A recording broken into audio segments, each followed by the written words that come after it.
Tales under the new moon, whispers from the dark. Proud Alamigo, squirming under the Empire's heel, Castrum Oriens, poised atop its western border with Gridania.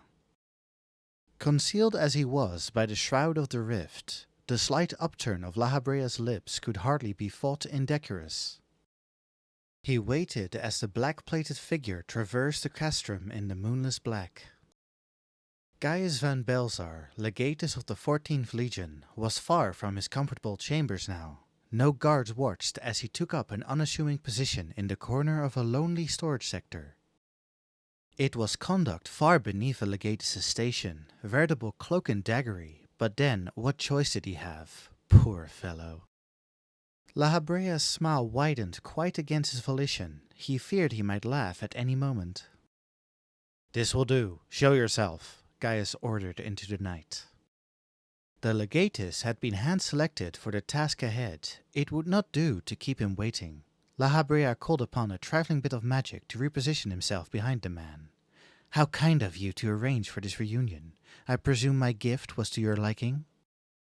Their first conversation had taken place only a few days prior. Doubtless planning decisive action to turn the unfolding turmoil to his advantage, Gaius had taken to solitary rumination upon his return from Cartano. He was not the sort of fool to take his safety inside the walls of the castrum for granted, however. Even deep in thought, he was quick to notice the uninvited presence at his back, and as swift to draw steel. A mortal intruder would have been dead in an instant. Lahabrea, on the other hand, had merely drifted like a shadow from the blade's path, unperturbed. "Black Wolf," he acknowledged, "I am Lahabrea of the Asians. I come to offer you the power to conquer icons." That power had lain dormant beneath Garabania for 5 millennia, lost to history with its Allagan makers. He who unearthed it, the Asian whispered, would no longer need to cower behind steel walls. Gaius had given no indication that he believed the shadowy figure's tale, yet neither did he interrupt its telling. If nothing else, the intruder's presence confirms to him that the Frumentarian's report of the Paragons were accurate, and thus did he see fit to dispatch his most trusted tribunus to excavate the site and ascertain the truth. All had unfolded as promised. The legatus had acquired his proof, and now he found himself inclined to hear more. "You will soon order a new conquest of Eorzea. For one such as you, there can be no finer prize than the Ultima weapon. Or am I mistaken?"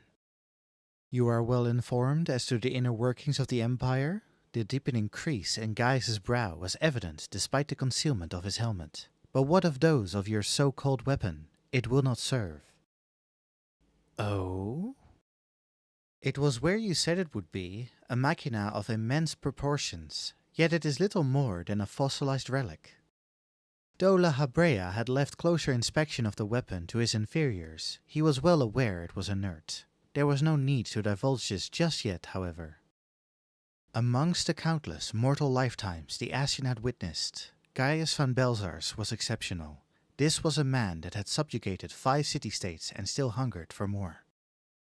Who executed orders without compromise, never hesitating to strike his enemy at the first opportunity. Such a pragmatist would not have slunk his way into this shadowy corner merely to express his displeasure. He wanted something.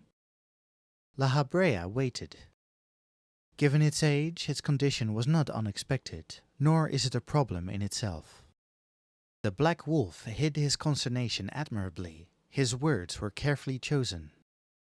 "The Empire has some experience with Allagan technology. Analysis of comparable relics should yield a means to restore the weapon," he went on, his tone almost conversational, and then he stopped. "Yet it would all be for naught without its core." Lahabrea smiled. He had been correct to judge this matter worthy of his personal attention. "I see you grasp the predicament." Spreading his arms for dramatic effect, he continued. "The slaying of gods requires energy beyond measure. Thus were the vaunted technologists of Alec compelled to employ a source of power even they did not fully understand."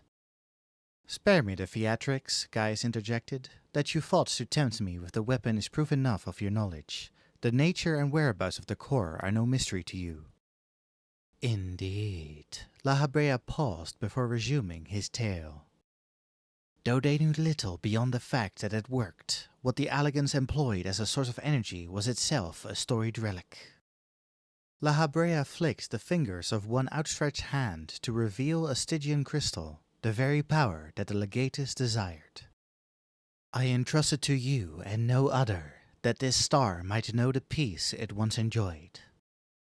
Your hopes for the star do not concern me, Asian. If this stone can grant me the power to end the succession of feeble rulers and false gods, to free this land and its people from their enervating influence, then that is the use to which it shall be put. Of course, wield it as your own hopes decree, or in the name of those you would protect. I shall not obstruct you.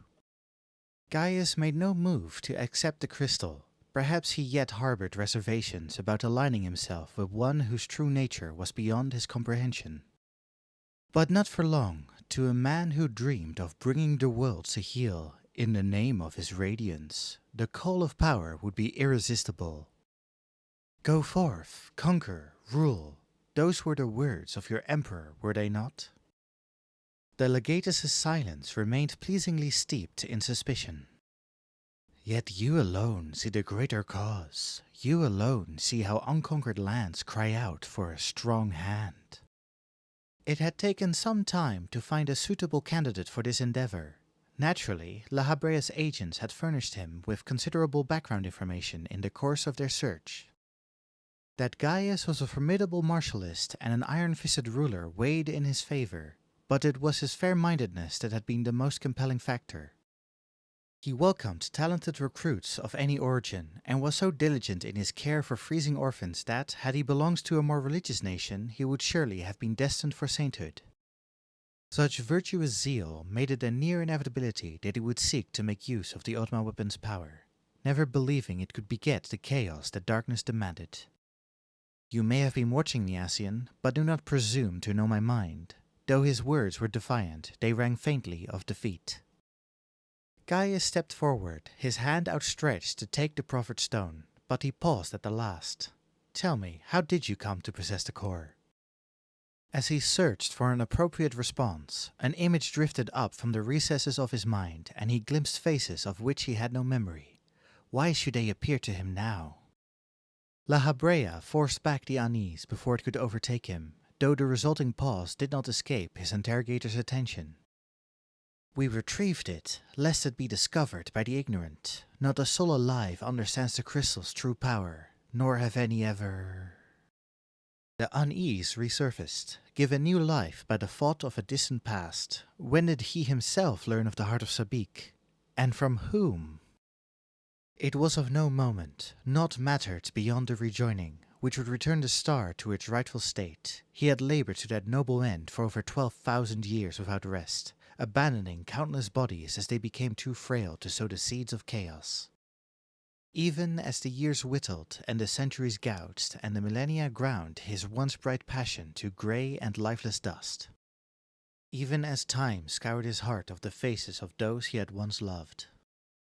He could no longer recall his family, nor even the face that had first been his own, yet his purpose remained, along with Zodiark and those who would see him restored. That was sufficient. There was no cause for this discomfit. Nor have any ever? Gaius prompted.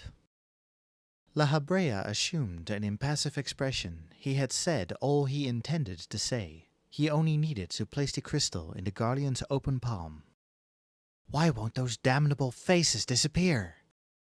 A smiling woman with a spark of curiosity in her eyes. A man with flaming red hair and a determined brow. Who were they? No. Victory was close at hand. Gaius would use the Ultima weapon to sow darkness in Eorzea, and even should servants of light attempt to thwart the rejoining, the Orsites' magic would lay them low. If only he could surrender the accursed thing. Why do they stay my hand? They should have been a long-forgotten memory, cast aside in pursuit of his duty like countless others. Why do they remain to plague me when so much else was lost? Vexed, he thrust the heart of Sabik into Gaius's hand, and the faces were gone. He would not explain himself to the legatus. Set once more upon his long-decided course, he turned away from the crystal, away from the voices that called to his heart still. Thank you for listening to Tales Under the New Moon, Whispers from the Dark.